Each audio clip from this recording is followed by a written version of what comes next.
We are back, the three Mashuganas, Alan Blumkin, Peter Golenbock, and myself. I'm Ralph Tyko. We remember Dynasty, Bums, and a whole lot more with Peter, and we have fun doing it as well. Peter, you were lamenting off air that before we get into what we're going to talk about today is your book, Amazin. You were lamenting the election, and we should take a moment to try to bring a certain amount of comfort to each other. This has been one surreal week of, it's like a death in the family, trying to recover. How are you going to rationalize The last time I felt this way was when Kennedy was murdered. Back in 1963. November 22nd, 1963. And after he was murdered, I was at Dartmouth. And for the next 4 days, I sat in the theater there and watched on TV what went on. And Tuesday rather, we all went over to a friend's house to watch the Hillary Clinton celebration. And somewhere around 8:30, 8:45, it dawned on me that she wasn't going to win. I had no idea how, for instance, Pennsylvania was going to vote for Trump, how Florida was going to vote for Trump. They had said that Ohio was going to vote for Trump, so I guess it didn't surprise me. Ohio was, I have a friend of mine that was one of the 10 Democrats in Ohio. I was talking to him daily, and he told me that they were going to go Republican. The one that shocked me was Wisconsin. And absolutely. When they said Wisconsin was leaning towards him, and they wouldn't declare Pennsylvania right away for her, I knew that it was basically over at that point. I know, and the thing, looking back on it, that just I cannot understand for the life of me is the number of white men who, in the last election, voted for Barack Obama, this time voted for Donald Trump. I mean, didn't they realize what a Trump victory was going to mean to our democracy? No. People vote with their pocketbooks. But their pocketbooks. They're going to take away Medicare. They're going to take away so much. They're going to get, and we're going to lose. Because that's what Republicans do. No question. No question. He appealed to those in the inner cities that were Detroit and Cleveland. I mean, these cities have a lot of unemployed, underemployed, off the books already folks who are incredibly dissatisfied. And I think the country misjudged the dissatisfaction of, quote, the working poor. If there's a country, if you use that expression, things are fucked. Yeah. Pardon me? Rural versus urban. In Pennsylvania, what she got in Pittsburgh and Philadelphia was outweighed by every other place in that state. Yeah, when you saw the map, you saw blue in Philadelphia, and you saw some blue in Pittsburgh. Yeah, and that was it. Every other place in the state of Pennsylvania was red. And we had this party around 9 o'clock. Wendy and I went home, and we sat on the TV just in mourning. I've that shiver for a week. So sort of a standing shiver, for democracy and for this country. It's just heartbreaking. I keep trying to rationalize it. Is there good coming out of it at all? There are some things that where I think the NAFTA thing. We talked about this briefly. The overseas trade, losing jobs and stuff. We've got to get the jobs back, and I think he can't do any worse from that standpoint. Oh, sure he can. He can do a lot worse. He can do a lot worse because he's not bringing back the coal jobs to West Virginia. He's not going to do that. These things have been played out.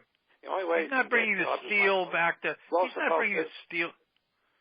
Like Roosevelt did in the 30s with the, with the rebuilding of the infrastructure and all that. Roosevelt was an intelligent man who was not a pathological liar. I know, yeah. Roosevelt wasn't a narcissist. Bring jobs into this country is a complete overhaul of the infrastructure. With the roads and the bridges and the tunnels, everything that's falling apart. Yes, but that requires spending money, and the Republicans won't do that. Yeah. I have two questions. Number one, yes. How could any woman in her right mind vote for that man? Even though her husband tells her we're going down to the, to the polls, when the curtain is drawn, no, you can't pull the lever for this man. He is. You watched on television. You saw he raped a 13. He's got a trial going for a 13-year-old woman, sexually abusing a 13-year-old woman. And that's just the tip of the iceberg. And 12 other women he abused. But he's making America. But Ralph, he's making America great again. And, anybody who's making America great again. Well, if you want to say in the Teddy Kennedy tradition, maybe so. If that's what makes Teddy Kennedy great. And I also wonder what how made the Teddy liberals Kennedy great was he was the finest senator in the history of our country. What made Teddy He was that, but he also drove a woman off a bridge and all that. And he passed out, and he didn't kill her. It was an unfortunate accident, and he was banged up himself. He should have gotten help before he did. Instead, he went back to the compound. But he didn't kill that woman. That woman died in the crash. Showered and sobered up, and partied with his friends. And the next day, he called the attorney, and evidence disappeared from the sheriff of wherever the hell they were because they were Kennedys. But that's not the point. One doesn't make it any better or any worse. What also gets me is that the folks protesting these last 4 or 5 days, with all good reason, the anger and all that, it's kind of funny because we liberals were afraid that if Trump wasn't elected, he'd get a gang of folks to protest and not accept the results. And now, this protest it's surreal for that reason. This is a different protest. This is a totally different protest. This is a protest against racism. It's a protest against their anti-gay stance. It's a protest against Breitbart. It's a protest against the Ku Klux Klan, who seems to be in his pocket. It's a protest against what they fear is the, democracy going away. That's the protest. And you mixed it. You didn't put in Russia. This guy seems to have more ties to Russia than my grandmother had. In New York or California, because of the way. Say that again, Alan. Say that again, Alan. How can it be a true democracy when the way the electoral college is set up, that a vote in a state that's a toss-up is more important than a vote in a state like New York or California? Well, you know why they did that. They did that because of slavery. Of course I know why they did that. Yeah. Yeah. Well, that's just the way it goes. Yeah. Okay. Part 2 of the show, the three Mashuganas talk Amazin, the book that arrived in the mail this week. Seems like I get a book a week written by Peter Golenbock. Amazing, the miraculous history of New York's most beloved baseball team. Yeah, that was an awful lot of fun. I had a great deal of joy interviewing those players. I can imagine that you did. And I want to go back. The best interview I found so far, to my taste, because can I guess? Is Rod Keneal. There's one or the other. It was either Rod Keneal or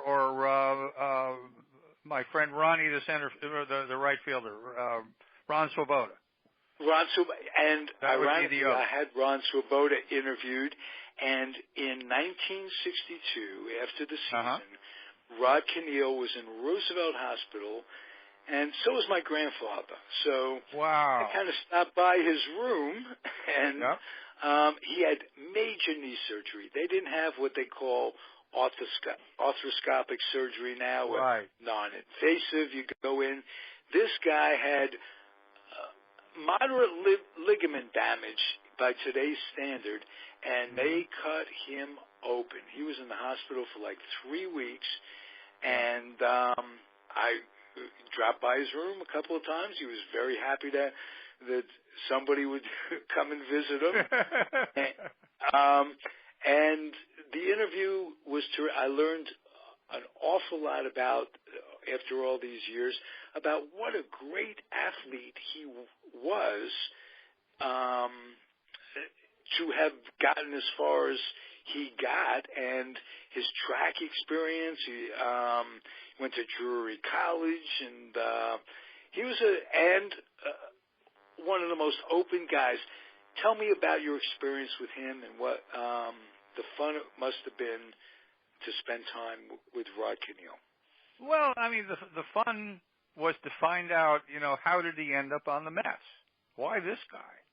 And it turns out that Rod Keneal had been in the Yankee organization, and that Stengel had rookie camps, and Keneal had been part of his Yankee rookie camps, and he wanted Keneal, for, among other things, to be sort of an assistant coach to help him, put over the way he wanted the players to play the game, because he knew that Keneal knew from being at his rookie camps. I love that. Right. And he he'd sit with him, a utility guy in the back, and he'd talk to him all the time, and he just gleamed. He died early. He would have been a good coach and a good ambassador for baseball. It was sad. We'll go to Rod Swoboda, one of my favorite people in the world, and a line from the book really got to me. Okay. He was talking about how hard he worked as a right fielder. When he came up with the Mets, he really wasn't known for his fielding. And those catches he made in the World Series weren't just a bad fielder got lucky kind of thing. He had, by that time, he had turned himself in to a good fielder.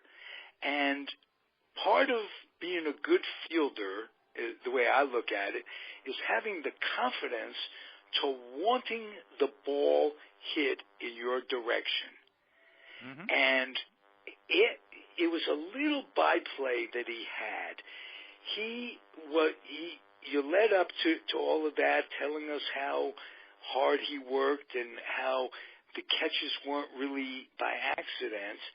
And he made a statement to the press that I wanted the ball hit in my direction. And A.G., the center fielder, who was a teammate, and this is years later, after you interviewed him, years after the catch. And he still held this little A.G. says to the press, jokingly or semi-jokingly, kidding on the square, he didn't want the ball hit to him. And to give you an example of the kind of guy and the kind of competitiveness that Swoboda, Rocky, I remember him as, that really got to him, and enough for him to mention, and A.G. said, I didn't want the ball, as if to say, fuck you. Right. Yeah, no. I'm better than you think I was. And yes, exactly.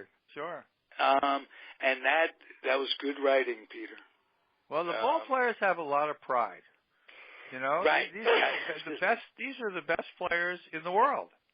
And they take a lot of pride, or most of them do at any rate, a great deal of pride in their performance and in their reputation. And, part of the fun of interviewing somebody, 20 years after they performed, is not only to get the story of their careers, but also somewhat to get the perspective of how they feel about some of the other guys and how they felt about the experience. Yeah, that's the joy of doing this book. That's why I enjoy doing it so much. Terrific. Really terrific. And Swoboda himself is an incredible character. A Jew growing up in the South always gets to me. And he grew up having teammates that were KKKers. I don't think he's Jewish. I don't think Swoboda's Jewish. No, he's not Jewish. Oh, I'm sorry. You're thinking of Blumberg. I was thinking of Blumberg. You're thinking of Ron Bloomberg. Yeah. Bloomberg. Yeah, I had him on too. But Swoboda's an intellectual. He lives in New Orleans. He's a student of history and the Civil War, and he reads and reads and reads. You know, he's an unusual guy. And he runs the Zephyrs. He's really a business person. He's not just an announcer. He's the integral part of that minor league team, and it's a valuable minor league team. It's valuable, but the joy of it for him is that it enables him to stay in the game. Right. You know, when I did my book on the Senior League, you know, the Forever Boys, the thing that struck me more than anything else about these former Major League ball players is two things. How much these people love the game. I mean, genuinely love the game. And for these guys, the guys in the Senior Leagues, just how much they dearly, dearly missed it, and how fortunate that they felt to be able to play again. And so one of the things about the Senior League is a lot of these guys, by being in the Senior League, got to meet other guys who were involved in organizations. So a lot of them became coaches back in the Major Leagues. Lamar Johnson was a good example of that. All sorts of people. They ended up becoming coaches so that they could stay in the game. And that really, probably more than anything else, was the most, you know, wonderful effect of the Senior League, which only lasted a year and a half, I'm sad to say. Right. It was almost like networking for those guys. It was. No, that's exactly what it was. These people became friends. Yeah, they didn't know each other before the Senior League, and once they joined the Senior League, they all got to know each other. And so, you know, if one of them was a pitching coach on a minor league team, it's like, you know, how about having me come and be the hitting coach? And that happened. That happened quite a bit. Yeah. Matlock gave you a good interview too. Oh, he was wonderful. He was wonderful. And don't forget too, Matlock talking was about one of Seaver and the importance of Seaver and the circumstances around him leaving, and how that was such a crushing thing for the Mets, for New York City, for baseball, for all of it. And it was just stupid. It was just damn stupid is what it was. It was absolutely stupid. Dick Young got himself involved. Should have kept his mouth shut. I was gone from New York at the time. Didn't know about his protege son-in-law that you write about. That is, how low is that really when you take your integrity? And he had integrity. This guy was the first guy to interview players after a game in the locker room. Didn't most of the Brooklyn Dodgers hate him? Yeah, most of the players hated him, and they hated him because he was in the pocket of Walter O'Malley. That's why they hated him. They hated him because if there was ever a story, Walter O'Malley would call Dick on the telephone and give him the scoop. And in exchange for that, Bavasi as well. He really had Bavasi as well. He was the general manager. And the reason for that was if ever there was a contretemps between the team and one of the players, Dick Young was always on the side of the team against the players. And that's what happened basically with Seaver. Seaver was they're fighting over a contract, and Dick Young, I can only think that O'Malley must have called Dick Young on the phone and said, let's give this guy a little grief. And Young did more than that. He basically beat up on Seaver's wife. And at that point, Seaver just... That was a total lie. He made up this story that Seaver and his wife were jealous of Nolan Ryan and his wife. Yeah, exactly. It was ridiculous. It was just ridiculous. And so, of course, the Mets lost them both. The Mets lost both Nolan Ryan in a trade for Jim Fregosi, and of course Seaver went to the where'd he go? Cincinnati. Cincinnati, yeah. Yeah, well, that was years later. Two separate things. Ryan was not a New York guy, and neither was his wife. I know it, but so what? What? Ryan was the best pitcher at the time. Beside Koufax, Ryan was the best pitcher I ever saw, and Ryan was 19 years old pitching for the Mets. I'd sit there in the stadium and just go, holy mackerel. And then the day they traded him, I went, are you people nuts? And yeah, they were nuts. The stupidest thing they ever did. It was ridiculous. Peter, you were at Dartmouth in '63? I was still how many grades did you skip? We're the same age. I skipped one, which was a terrible thing, because when my son was born, I made him go to kindergarten twice. Just to make up for That's for sure. I was a 16-year-old senior playing basketball with 20-year-olds. It was horrible. I could have been a contender. I could have been a freaking contender. You skipped more than one grade. I must have started early. I can only think. My mother was very ambitious for me, and I never knew it. I mean, I never quite figured it out until I was a senior and I was 16 years old. Seaver is going to be 72 Thursday. Tom's got difficult medical problems, I understand. Yeah, Lyme disease or something like that. Yeah, Lyme disease. He's not in good health, which is a shame. But what was so interesting, we may have talked about it last week, is that the players who the Mets got for Seaver, Tom Zachary was supposed to take Seaver's place. Yeah, Pat Zachary, and Steve Henderson, Dougie Flynn. There was one more guy. His name was Dan Norman. Dan Norman. Yeah, Dan Norman. Well, he had some potential too coming in. They all had potential. They all had potential, but none of them were Seaver. And poor Pat, none of them who was combined were not Seaver. No, and Pat Zachary was a lovely guy, but he couldn't stand the pressure. Every time he went out there, everybody wanted to meet Tom Seaver, and there was only one Tom Seaver, crying out loud. Zachary had Whitson disease. Well, that's a great name because he couldn't play in New York at all.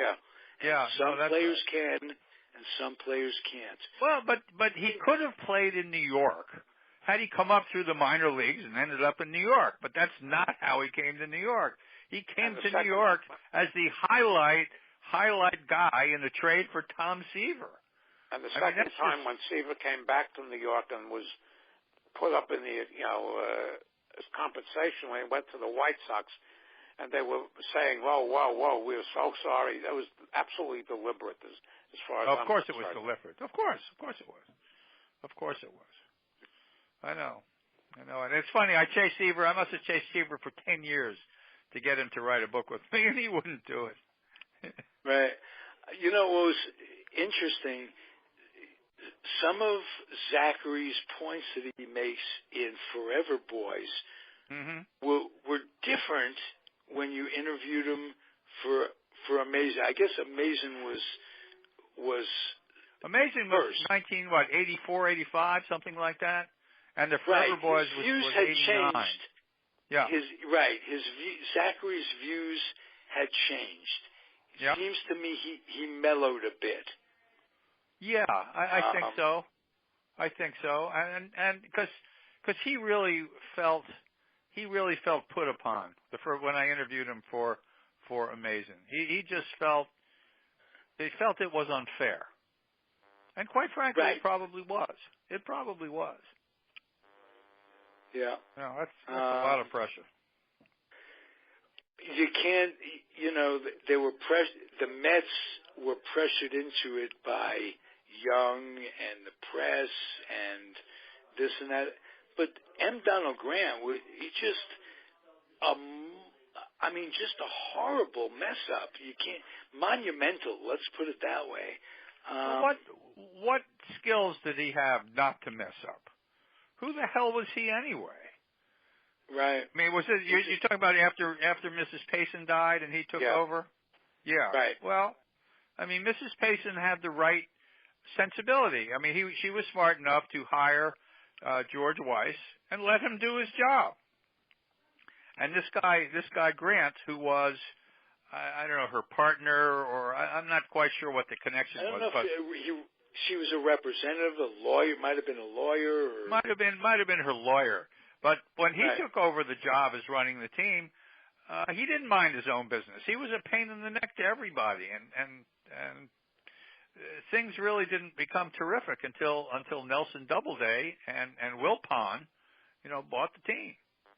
Right. I went to several games in 1980 where they had shut down the upper deck because I used to sit in the upper deck. Oh wow! For $1.30. Well, they do that. They do that in Oakland. When you told me that, if you bought a grandstand ticket, you had they do that in Oakland now. It's disgusting. Yeah, they had the DeRoulet daughters, the daughters of Mrs. Payson. One of them wanted to know why they didn't wash the baseballs after they got dirty. Yeah, exactly. They were idiots. Yeah, they had no business. No business running a ball club, and you're right. When they sold out to Doubleday and Wilpon, it was for the best. It was. What was the circumstances, Peter, behind the split of Doubleday and Wilpon? That's an interesting question, and the two just stopped. They stopped being friends. I can't tell you. It may be in the book, but I can't tell you off the top of my head right now what the answer was. They just stopped getting along, and Doubleday decided at some point he didn't want to own the team anymore. Okay. Yeah, it's funny. I called up Doubleday when I was doing my George Steinbrenner book. I called up Doubleday, and basically he started swearing at me. How dare you call me up and ask me questions about George Steinbrenner? Go away. He was not a nice man either. No. Yeah, well, I'm writing a book and friendly and ask you some questions, and you're a baseball owner. He's a baseball owner. How dare I? It's incredible. Let me bring up a topic. Let me bring up my favorite topic. My favorite topic in this Mets book had to do with Willie Mays. And the San Francisco Giants, as Willie became, 39 or 40, the Mets wanted Willie back for their New York fans. So they sent Willie to the Mets at the end of his career. And if you read in the newspapers, all you read about was Willie's washed up, he can't play the game anymore, he doesn't have a first step, he can't hit like he used to hit, that sort of thing. So when I interviewed his teammates, what I found so revelatory is that most of them, all of them, said the same thing. They said, I don't care how old Willie Mays was when I was playing with him, he was the best baseball player on our team. Which absolutely blew me away, because all you were reading about in the newspaper is how this guy can't play anymore. And in retrospect, all these ball players who played with him are all saying the same thing, that Willie Mays was the greatest ball player I ever played with. Even at that age? I love that. Yeah, even at that age. And I just loved that. I thought that was wonderful. Yeah. You think Tommy Agee's confidence was destroyed when they got Mays? No. Because when they put Mays out there in place of him, they expected him to be Willie Mays, and Willie Mays was not Willie Mays what he was when he was here with the New York Giants. Well, the teams do funny things. In 1944, the St. Louis Browns put a one-armed outfielder, Pete Gray, out in the outfield. And the guy hit like 219 for the season, which was amazing enough for a guy with one arm. But the reason they did it in the majors with two arms. Well, the amazing thing is what the reason the owner put him out there is they were drawing about 3,000 fans per game, and he was hoping that with a one-armed outfielder, he would draw more fans. All the players hated him. Oh, they hated him. They hated him. They just hated him. That's in my Spirit of St. Louis book. Yeah. The guys I interviewed hated his guts. Pete Gray. Just they didn't think he belonged out there. But the point I'm making is that the Mets did the same thing with Willie Mays. This was a period when the Mets weren't any great shakes, and they wanted a draw. They wanted their old New York Giant fans to come to the stadium and watch their old hero play. And it was a thrill for those fans. They weren't all that bad. They won it. He played in the World Series in '73. There you go. They had the same pitching staff plus Matlack from '69. Yeah. So and he did make a difference. I know that the guys who were out there, Gasker was one, Schneck was another one. Right. Right. But he had his moments, and he the greatest moments he had as a Met, if you ask me, was his first at-bat against the Giants. He How dramatic was that? I wasn't there. Were you there, Alan? No. Peter? No, I was when he announced his retirement, and they had a ceremony before the game, the end of 1973. I was there for that. Okay. Yeah, see, I was in law school 68, 69, and 70, and I lived in New York. I was at the Penn Garden Hotel in 70, and then I moved to the Roger Williams Hotel in 71, 72, 73, and that's when I was writing Dynasty. And you were like 23 when you were writing. No, I was 29. Dynasty? I was 29. I'm born in 46. Okay. I was 29. I was 29 years old. 28. I was 27, 28, 29 when Dynasty got published in 1945. 1975. 1975. And so living in New York, writing Dynasty, I got to go to Shea Stadium whenever I want to as well as Yankee Stadium, and it was fabulous. So I got to see Mays play. Right. It was just terrific. Again, you were sports editor at Dartmouth. I was. Yeah, which gave you a ticket. Gave you the intro actually, and you had the moxie to ask for the contract first. Actually, you wanted. This was after law school. That was after law school. Right. Yeah. I talked myself into getting a contract for Dynasty. That's true. Yeah, and not only that, you talked yourself into getting the Yankees' permission to write it. That must have come first. You must have had the Yankees. Yeah, I went to see Marty Appel. I still write to Marty and thank him. This was back in 1972. And he said to me, if you can get a contract to write a book on the Yankees, which I don't think you can do, by all means, you can come to the stadium and do your research here. Now, did he say it that way? I don't think you can do. It was pretty clear. Well, okay. Ralph. I was a kid that just graduated from NYU Law School. Who the hell was I? Why would he think? When Leonard Schechter was Leonard, the other Leonard. Leonard Coppin was having difficulty. Leonard Coppin was having difficulty getting book contracts to write about the Yankees. He told me that. So it's I didn't know that. Wrote a Bible about the Mets. He wrote a wonderful.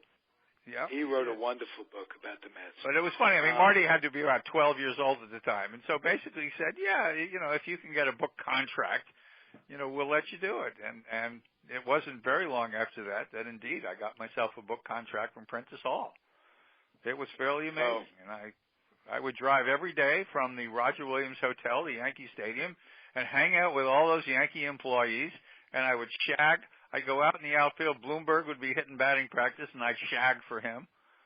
I had more fun than anybody on the planet. You got to do that, too. Heck yes. That's cool beans, man. What you got to understand, Ralph, basically I'm a camp kid. When I mean camp, I mean summer camp. Yeah, me. I'm a summer guy. I've been a summer camp kid my whole life. That's the life I lived. Right, I did too. Kittatinny, mine was Kittatinny in the Pocono Mountains. And yours was where? I'm 70 years old. I played softball every morning, Monday, Wednesday, and Friday morning. I played tennis on Sunday. Yeah. I hit tennis balls off the wall. That's what keeps all right. me. I'm 72, and that no longer. I'll go out and hit with somebody, but not with that competitive thing that I had. Want to hear a piece of trivia? Well, see, if I can't be competitive, I'm not happy. Yeah, want to hear a piece of trivia? The only other ex-New York Giant to play for the Mets besides Willie Mays was Eddie Brosseau. Very good. I think I interviewed Eddie Brosseau for that. And I told Eddie Brosseau was at the Sabre National in San Francisco in 1998. I went up to him and I told him this, and he said, "Thank you. I didn't know it. I didn't know that." Right. Well, Eddie Brosseau was also a Red Sox. Traded for the Giants. The Giants wanted to keep, and I can't think. And for the Red Sox. Yeah. Yeah, but because they wanted to keep the Panamanian kid that played cricket. Andre Rogers, the Bahamas? Andre Rogers. I think they got rid of Brosseau to keep Andre Rogers. Big mistake. Brosseau was a pretty solid guy. Yep. Not when he reached the Mets. He was kind of over it by then. No, in those days they were all over the hill when they came to the Mets. Right, exactly. That was horrible. But, they by 69, as bad as they were at the beginning, they won it all, and that's amazing. And this is another... one more player I want to talk about is Jerry Grody. Okay. Absolutely. Did you talk to him? Because most of what I'm reading is players, what they said about him. Did you right, because the only person who talks to Jerry Grody is his wife. Jerry was one of the nastiest. He was just one of the nastiest, mistrustful SOBs to wear a baseball uniform. He didn't want to be interviewed. He didn't want to talk to you if he didn't know you. But the pitchers loved him. The pitchers loved to pitch to him. He just was not very kind to the media. Some of these guys... Yeah, one of the pitchers had a story. He said if with nobody on base, if you'd bounce one, he'd throw one when you're not looking and hit you right in the chest. He That's says, right. If the guy's on base, right. He'll smother it. He'll get the guy. He said, but if you bounce one, that players, I mean, they liked him from a competitive standpoint, but nobody that talked about him. No, he was one tough cookie. Say personally. Yeah, if he didn't like the way you were pitching, he would throw the ball back 100 miles an hour at you. But the one fella that you ought to talk about before we say goodbye, and that would be Gil Hodges. Gil Hodges. Oh. Gil Hodges, who was this wonderful, wonderful Brooklyn Dodger first baseman for years, and the only truly great Brooklyn Dodger who was not in the Hall of Fame. And I just, for the life of me, don't know why he's not in the Hall of Fame. And one of the other reasons he should be in the Hall of Fame. Facebook group I'm in with 1,600 members. I'm one of them. Gil Hodges in the Hall of Fame, yeah. Yeah. Is that he came to the Mets. He came to the Mets, I believe, in 67 or 68. He was where, in Washington? Yeah. Yes. In fact, my friend Bill Dennehy, who lives that's the man. About 2 hours from me. Yeah. The Mets traded Bill Dennehy to the Washington Senators for Gil Hodges. Yeah. Which Hodges is hilarious. There through 67. They came to the Mets in 1968. Came to the Mets in 1968. And I'll tell you what, he led through example. He taught fundamentals. He was a person of great, great character. And those players, they feared him and they loved him. Nasiba swears by him. Yep. And he took them to the championship, the first championship of the New York Mets in 1969. And then I think it was the next spring, he was playing golf and he had a heart attack and he died. Yeah. Which was terrible. That was 72. Terrible thing. That was 72. That was right when they put players strike. Right, 72. 72. But the players, to a man who I interviewed, all only had the most wonderful things to say about Gil Hodges. And again, the fact that he's not in the Hall of Fame is a terrible, terrible injustice.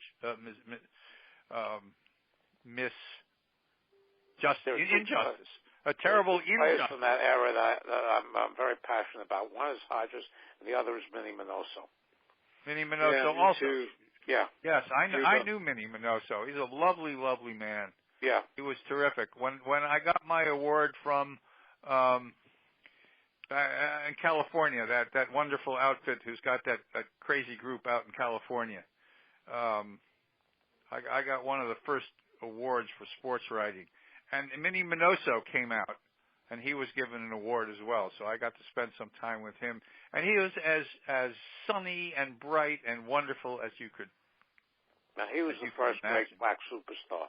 The first he great was, black he superstar. was he was like Ernie Banks in his attitude. Yep. He was also like Clemente in a way in his attitude. It was funny. The problem and how Mays was in his attitude before he became surly, when he was in New York in the early days under Leo. Yep. No, that's true. Very true. These were wonderful, wonderful players, and Minoso has not gotten what he deserved. Recognition. It's a shame. Yeah, every time anybody puts a picture of him or a card of his on Facebook, I always put down he should have been in the Hall of Fame years ago. Yeah, maybe it's not too late. We'll see. Yeah. We'll see. Meanwhile, okay, it's time gentlemen. for me. Time for me yes, to go. I, as usual, enjoy it, and we'll catch you next week. As Alan says, same bad channel, same bad time, same bad channel. All right, have a wonderful week and feel better. Okay. Thank you, gentlemen. All right. Take care. Be well. We will, if we can, another week of mourning. We'll try to get out of it by next week.